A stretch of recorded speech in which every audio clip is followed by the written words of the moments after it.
Portées par le succès de la cigarette électronique, les boutiques spécialisées fleurissent à tous les coins de rue.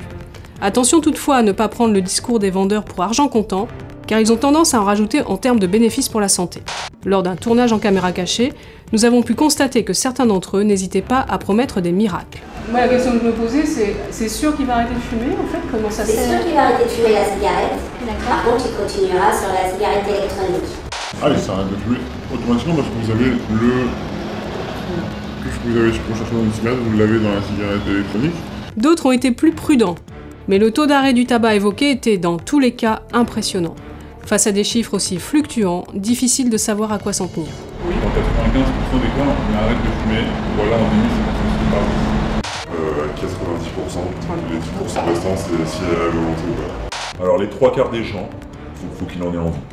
Statistiquement, c'est vraiment révolutionnaire. C'est significatif. Ah ouais, d'accord. Réellement. En réalité, selon les rares études disponibles, 20 à 30% des personnes arrêtent totalement le tabac après 6 mois de cigarette électronique. Quant aux ingrédients, le propylène glycol et la glycérine, leur innocuité est probable, mais pas encore démontrée sur le long terme. Certains garantissent pourtant que c'est sans danger. Et tout ce qui est dedans, là, dans le liquide, c'est sans danger pour la santé? Ah, sans danger pour la santé, c'est 100% naturel. Étudié par des docteurs à ce niveau-là. D'accord. La plupart des vendeurs reconnaissent un manque de recul, mais insistent sur la moindre toxicité par rapport au tabac qui serait même reconnu par les autorités. C'est pas mauvais. 1000 fois moins nocif, d'accord. C'est le ministre de la Santé. D'accord. Tous les professionnels de la santé sont d'accord pour dire que c'est mieux pour nocif que la cigarette. Ce que disent les pneumologues, c'est que c'est 500 fois moins nocif qu'une cigarette. De toute façon, c'est prouvé pour l'instant, il n'y a aucun problème, c'est moins nocif que la cigarette. D'accord. Mais d'autres vendeurs font preuve d'imagination et se lancent dans des explications plus fantaisonsistes. Il y en a qui disent que ça fait de l'eau dans les poumons, parce qu'il y a de la vapeur.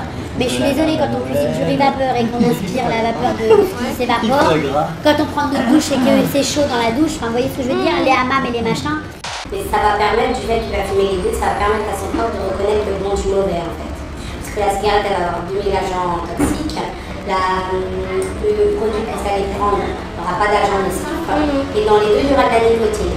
Donc le corps va se dire, mais pourquoi je continue à prendre ça, puisqu'ici, j'ai la même chose, sans agresser mon corps.